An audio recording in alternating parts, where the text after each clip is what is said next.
आज यूरोप में राष्ट्रवाद का पार्ट 3 वीडियो है, जिसमें हम जर्मनी का एकीकरण पढ़ेंगे। इससे पहले हम फ्रांस का इतिहास जान चुके हैं कि फ्रांस में किसकी सत्ता आई, और उसके बाद इटली का इतिहास जान चुके हैं कि इटली का एकीकरण कैसे हुआ। अब इटली के एकीकरण के साथ साथ जर्मनी के एकीकरण चल रही थी, आज हम उसके बारे में जानेंगे। तो जर्मनी का एकीकरण, इस पाठ में कोई भी चीज अब शुरू होगा तो पहले ही बता दिए थे नेपोलियन बोनापार्ट से, क्योंकि नेपोलियन बोनापार्ट क्या किया था, चीजों को बदला था। उसी में कौन आ जाएगा, नेपोलियन बोनापार्ट। नेपोलियन बोनापार्ट हम सभी जानते हैं 1815 में हार गया, ठीक है। लेकिन जब नेपोलियन बोनापार्ट अपने विजय अभियानों के दौरान जर्मनी के क्षेत्रों पर आक्रमण करता है, तो उस समय जर्मनी 300 भागों में बटा था। जर्मनी 300 भाग या खंड कहिए उसमें बटा था। इन 300 खंड को मिला के इसने 39 रियासत में बदल दिया था। क्या किस में बदल दिया था, 39 रियासत। और 39 रियासतों में बदलने के बाद उसका नाम रख दिया है जर्मन राइन संघ। जर्मन राइन संघ। अब यहाँ पर राइन नाम कहाँ से आ गया, तो राइन एक नदी है जो जर्मनी में बहती है, उसी के नाम पर राइन इसमें आया है, ठीक है। तो जर्मन राइन संघ नामक क्षेत्र स्थापित कर दिया। लेकिन 1815 में जब नेपोलियन बोनापार्ट हार गया, तो इसको इन 39 को तोड़ के फिर कितना में बांट दिया गया, 300। क्योंकि सबको यही चाहता था कि नेपोलियन जैसे ही जाएगा, जो व्यवस्था पहले थी वैसे ही व्यवस्था आ जाएगी, ठीक है। अब ये तो हो गया परिचय। अब नेपोलियन इनको क्या किया था, जर्मन राइन संघ बना के एक किया था। इनमें राष्ट्रवाद की भावना आ गई थी। अब क्या होगा कि उस राष्ट्रवादी भावना के लिए लोग फिर से लड़ना शुरू करेंगे, यानी कि जर्मनी को एक करने के लिए फिर से लड़ेंगे लोग, ठीक है। इसमें एक और चीज के बारे में पढ़ना है, जालबेरिन। जालबेरिन व्यापारियों का संघ था। जालबेरिन क्या थी, तो व्यापारियों का संघ, ठीक है। व्यापार के जरिए पूरा जर्मनी के रियासत एक दूसरे से जुड़े हुए थे, उनमें भी एकता और राष्ट्रवादी भावनाएं थी, और इस जालबेरिन ने एकीकरण में महत्वपूर्ण भूमिका निभाई है, ठीक है। इसके अलावा जैसे इटली के एकीकरण में सार्डिनिया पिडमाउंट नेतृत्व किया, सार्डिनिया पिडमाउंट, ठीक है, वैसे ही जर्मनी के एकीकरण में प्रशिया ने नेतृत्व किया। प्रशिया कहिए, प्रसा कहिए, हमारे किताबों में प्रसा नाम दिया है, लेकिन कहीं कहीं प्रशिया भी कह दिया जाता है, ठीक है। तो जैसे इटली का एकीकरण सार्डिनिया पिडमाउंट के नेतृत्व में हुआ, वैसे ही जर्मनी का एकीकरण प्रसा के नेतृत्व में होगा। प्रसा के नेतृत्व में कैसे, तो आगे देखेंगे कि प्रसा का सम्राट जो है वो कौन बनेगा, विलियम प्रथम। और विलियम प्रथम चाहेगा कि मेरे नेतृत्व में क्या हो, पूरे जर्मनी का एकीकरण हो। और जर्मनी के एकीकरण के लिए वह अपना जो अगला चांसलर होगा, क्योंकि जर्मनी में शुरू से ही चांसलर मनोनीत करने का नियम है, तो अभी भी क्या होगा, अभी भी चांसलर। तो विलियम प्रथम चांसलर का जो पद है, जो पावर प्रधानमंत्री के पास होती है, अक्सर उससे कई ज्यादा पावर चांसलर के पास आ जाती है, ठीक है। और विलियम प्रथम अपने साम्राज्य का चांसलर किसे नियुक्त करेगा, प्रसा का चांसलर ऑटो वन बिस्मार्क को नियुक्त करेगा, ठीक है। ऑटो वन बिस्मार्क बहुत ही इतिहास में क्या बोलते हैं, एक बहुत बड़े कूटनीतिज्ञ जाने जाते हैं, ठीक है, कूटनीतिज्ञ। कूटनीतिज्ञ कहने का मतलब दूसरे नेताओं, दूसरे देशों को धोखा दे देना, अपना काम निकलवा लेना। और ये इस काम में सबसे माहिर कौन थे उस समय, बिस्मार्क। इसीलिए बिस्मार्क को उस समय के हिसाब से दुनिया का सबसे बड़ा कूटनीतिज्ञ कहा जाता है, ठीक है।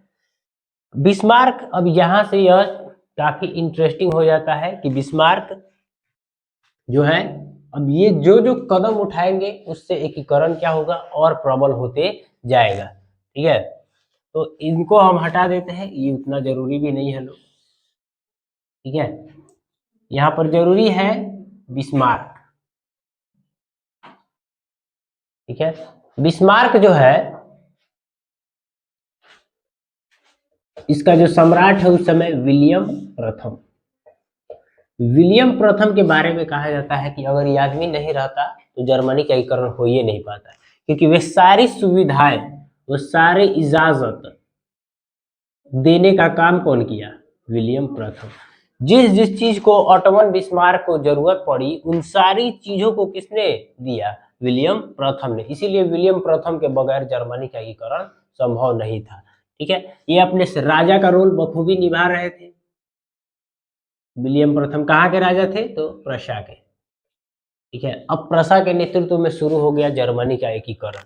ठीक है, ऑटोमन बिस्मार्क ये आदमी चांसलर बनते ही क्या करता है कि अपना जितना भी कूटनीतिज्ञ है वो सारा चीज लागू कर दिया। ठीक है, ये आदमी चांसलर बनते ही कह देता है कि मैं रक्त एवं लौह की नीति का अवलंबन करता हूँ। रक्त एवं लौह की नीति। रक्त एवं लौह की नीति का मतलब क्या हुआ? अब चाहे खून बहे, चाहे किसी से लोहा, लोहा मतलब युद्ध लड़ना पड़े, अब चाहे किसी का खून बहे या लोहा लेना पड़े, किसी से भी युद्ध करना पड़े, अब करेंगे, कैसे भी अपने देश का निर्माण करके दिखाएंगे। ठीक है, ये हुआ रक्त एवं लौह की नीति। दूसरे का अनिवार्य सैन्य सेवा। अनिवार्य सैन्य सेवा पूरा प्रशा में उसके अधिकार के आने वाले क्षेत्रों में लागू कर दिया। अनिवार्य सैन्य सेवा का मतलब देश का हर नागरिक अब सेना के कंट्रोल में होगा और वो खुद सेना जैसा काम करेगा। लड़ने की जरूरत पड़ेगी तो एक आम आदमी को फौज में जाने की जरूरत नहीं है, खुद सेना का कपड़ा पहन लेगा और लड़ने निकल जाएगा। ठीक है, अनिवार्य सैन्य सेवा। अब इन दो नीतियों से प्रशा एकदम क्या हो गया? सुरक्षित हो गया। अंदर से क्या हो गया? सुरक्षित हो गया। अब प्रशा को लड़ना किससे है? बाहर से। हम सभी जानते हैं कि चाहे वो इटली का क्षेत्र हो चाहे जर्मनी का क्षेत्र हो, ठीक है, जर्मन जो क्षेत्र है उन सारे क्षेत्रों पर दो ही देशों का कब्जा था, एक तरफ फ्रांस का और दूसरी तरफ ऑस्ट्रिया का। क्योंकि उस समय के हिसाब से फ्रांस और ऑस्ट्रिया दोनों ही काफी आगे थे, क्योंकि नेपोलियन को हराने वाला ऑस्ट्रिया था और फ्रांस के साथ पास तो बहुत सारा धन दौलत था, वो तो ऐसे ही अमीर थे, राजघराना वहां का। तो फ्रांस जर्मनी के क्षेत्रों पर और इधर से ऑस्ट्रिया भी जर्मनी के क्षेत्रों पर क्या किया था? कब्जा किया था। अब इस कब्जे को कैसे हटाया जाए? जर्मनी के कुछ क्षेत्र दूसरे देश ने भी लिया था। ठीक है, जैसे कि डेनमार्क, ठीक है, इन देशों ने भी लिया था। तो इन देशों को इन देशों में जो जर्मनी का क्षेत्र ले चुके हैं उसको भी लाना किसका काम है? बिस्मार्क का काम है। ठीक है, अब यहाँ पर एकीकरण की प्रक्रिया कैसे शुरू होगी? आंतरिक सुरक्षा देने के बाद ऑटोमन बिस्मार्क सबसे पहले डेनमार्क पर आक्रमण करेगा। ठीक है, कह रहा है डेनमार्क से युद्ध 1864 में। 1864 में डेनमार्क से युद्ध शुरू होता है और इसमें क्या करते हैं? बिस्मार्क दो राज्यों को जीत लेते हैं, सेल्सविग और होल्स्टीन। ठीक है, सेल्सविग और होल्स्टीन, ये दोनों राज्य एग्जाम में भी पूछा है कि हिटलर ने जब डेनमार्क पर आक्रमण किया तो किन दो राज्यों को जीता? सेल्सविग और होल्स्टीन, इन दोनों राज्यों को जीता। ठीक है, और जीतने के उपरांत अगले 2 साल बाद क्या करता है? ऑस्ट्रिया से युद्ध। किससे युद्ध? ऑस्ट्रिया से युद्ध। अब यहाँ पर देखिए कूटनीतिज्ञ क्यों कहा जाता है। जीतने के बाद ये वाला जो क्षेत्र है सेल्सविग और होल्स्टीन वाला, ठीक है, यह क्षेत्र, एगो क्षेत्र क्या किया? फ्रांस को दे दिया। किसको दे दिया? फ्रांस को, और दूसरा क्षेत्र अपने पास रखा। ठीक है, फ्रांस को दे दिया तो फ्रांस बोला कि तुम हमको काहे दे रहा है ना, तो बिस्मार्क बोला ये रख लीजिए, आप हमारे दोस्त हैं। ठीक है, और 2 साल बाद जब ऑस्ट्रिया पर आक्रमण करने गया कौन? बिस्मार्क जब 2 साल बाद आक्रमण करने गया तो बोल दिया फ्रांस को कि तुम बीच में मत आना। फ्रांस से क्या कर लिया? युद्ध तटस्थता की संधि। युद्ध तटस्थता की संधि, यानी कि हम किसी से भी लड़ेंगे तुम बीच में नहीं आओगे। अगर तुमसे ऑस्ट्रिया मदद मांगेगा तो तुम मदद नहीं दोगे। नहीं दोगे क्यों? क्योंकि ये राज्य तुमको दे दिया है गिफ्ट में ऑलरेडी। ठीक है, तो संधि करके फ्रांस को किनारे कर दिया। अब अकेले कौन पड़ गया? ऑस्ट्रिया। उधर से इटली पीट रहा था ऑस्ट्रिया को, अब इधर से प्रशा भी। दोनों ने खूब मारा 1866 के सुडोवा के युद्ध में। सुडोवा के युद्ध, इस युद्ध के बाद ऑस्ट्रियाई प्रभाव क्या हो गया? खत्म हो गया। कहां से? जर्मन क्षेत्रों से।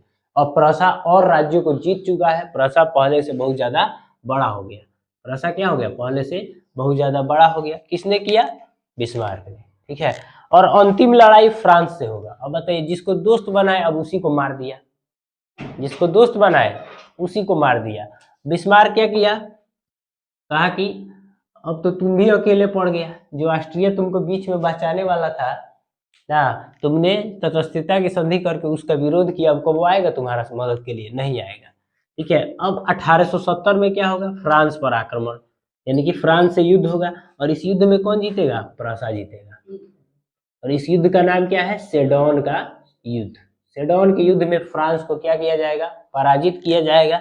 और इस युद्ध के बाद किसका निर्माण हो जाएगा, जर्मनी का, जर्मनी का एकीकरण।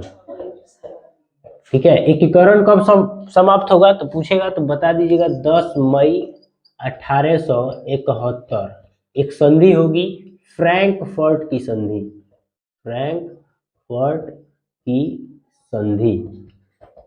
इस संधि के द्वारा क्या होगा, जो जर्मन क्षेत्र है फ्रांस के पास, वो सारे क्षेत्र किसके पास आ जाएंगे, प्रूसिया के पास। और प्रूसिया क्या करेगा, इस एकीकरण को पूर्ण करके एक देश बना देगा, जिसका नाम क्या पड़ेगा आगे, जर्मनी। ठीक है, और जर्मनी का एकीकरण क्या हो जाएगा, समाप्त हो जाएगा। चलिए आज के लिए इतना ही रहने दीजिए।